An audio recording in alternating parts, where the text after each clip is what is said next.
Now, from the news team that's covering the Carolinas, this is Channel 9 Eyewitness News Sunday morning. This morning, we are following developing news in Rowan County where investigators are searching for a man who they say shot two women, including a teenager who died. The information we learned overnight and what's happening tomorrow that deputies say is related to the case. And an Appalachian State student is still missing. She was really nice and she seemed really happy. The new efforts in the search as her family desperately hopes to find her. Taking a live look outside from our Charlotte camera, it is a humid start to your day with temperatures in the 70s right now. Most of us are dry, but we are tracking a change on the way when you can see downpours in your neighborhood. Good morning. Thanks for joining us. I'm Sarah Rosario. I'm here with meteorologist Keith Monday. Keith, what can we expect today? Well, a little change, not a lot yet, but we're at least going to cool things out a little bit today and start talking about the downpour chances moving along. The temps out there, start to roll in. All right. Thank you, Keith. Well, this morning we are following developing news out of Rowan County. Right now, deputies and officers are searching for this man who they say is armed and dangerous. The sheriff's office tells Channel 9 that Montana's Moody shot two women, including a teenager who later died. Eyewitness News reporter Trish Williford is in Richfield where investigators are still on scene. Rowan County Sheriff's officials. That was Eyewitness News reporter Trish Williford. Investigators say Moody is believed to be driving a silver 2006 Infiniti M35 four-door sedan. It has a North Carolina license plate number of CDX 6051. They say the vehicle has a tag on the front that says "You dig." Moody has a Concord address and should be considered again armed and dangerous. Deputies have not said how Moody is related to the victims. In 30 minutes, we will have the latest on the search for him. Today, police are trying to determine what caused a deadly crash in Rock Hill. They say Jeffrey Hernandez went off the road near Heckle Boulevard and Albright Road around 3 yesterday morning. His car hit several trees about 60 feet off of the roadway. Hernandez was killed in the crash. An on-duty police officer was in the car behind Hernandez's vehicle and witnessed the crash. Troopers say a medical issue may have caused the driver to cross the median on a Catawba County highway. This happened around 6 last night. Police say the 44-year-old driver is in critical condition at CMC Maine. We're told he crossed over the median on Highway 321 and hit another vehicle head-on. The other driver only has minor injuries. Today, family and friends of a motorcyclist killed in a crash will take part in a memorial ride, and DOT officials are expecting so many riders to take part in it that crews are shutting down a ramp on I-77. The ramp to US 70 will be closed tonight from 5 to 7 p.m. and more than 1,500 motorcycle riders are expected to honor Don Tilley. He was killed in a crash last week. Tilley owned Harley-Davidson stores in Salisbury and in Statesville. The riders will leave the Tilley Harley-Davidson in Statesville at 5 and head toward Statesville High School. A memorial service will begin there at 6:30. His funeral is Monday. This morning, flyers blanket Appalachian State University, a new attempt to find a missing freshman girl. Two searchers failed to turn up any new leads about 18-year-old Anna Smith yesterday.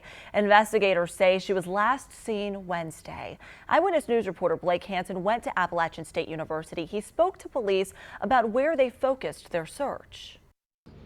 Well, this here is the football state. Reporting from Boone, Blake Hansen, Channel 9 Eyewitness News.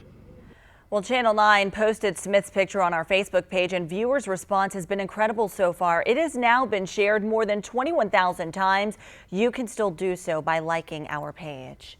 The U.S. military has launched airstrikes in western Iraq to keep Islamic State insurgents from taking over a vital dam. U.S. officials say it's all part of an effort to beat back militants who have been trying to take over key dams across Iraq. Last month, the Islamic State group was able to take control of the Mosul Dam, but persistent U.S. airstrikes forced militants out of that area. President Barack Obama says he won't be taking any executive action on immigration until after the November elections. A White House official says it's a move to prevent political grandstanding ahead of the election. Pro-immigration reform groups are not happy with the president's decision. Some are even calling it a slap in the face. A man will be in court tomorrow facing a felony murder charge after police say he killed his friend in Statesville. Police say Troy Sean Williams shot Keith Keaton Jr. in the chest at a home on Chambers Street. Police say the two got into a fight around midnight Thursday, and Williams left and came back moments later and shot him. Keaton later died at the hospital. Investigators found Williams hours later hiding under a bed at an apartment complex about 5 miles away from the crime scene. Neighborhoods across our area are playing softball with a purpose. Yesterday afternoon, residents at the Wingate neighborhood played a Stop the Violence softball game. This is the third neighborhood to become part of the Stop the Violence softball movement. The organizer, named William Adams, is hopeful even more neighborhoods will sign on. He got a vision to start having the games after someone shot and killed his 15-year-old son during a robbery in 2008.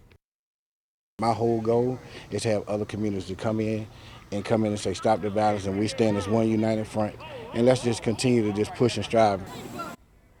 Adams says the softball games are a good way to interact with neighborhood kids who might otherwise be getting into trouble. Fire officials have now lifted an evacuation order for hundreds of homes in Central California as firefighters made progress battling a wildfire. The fire has burned about 300 acres near Yosemite National Park. State officials say firefighters now have it 60% contained. The fire started Friday, threatening 700 homes and businesses.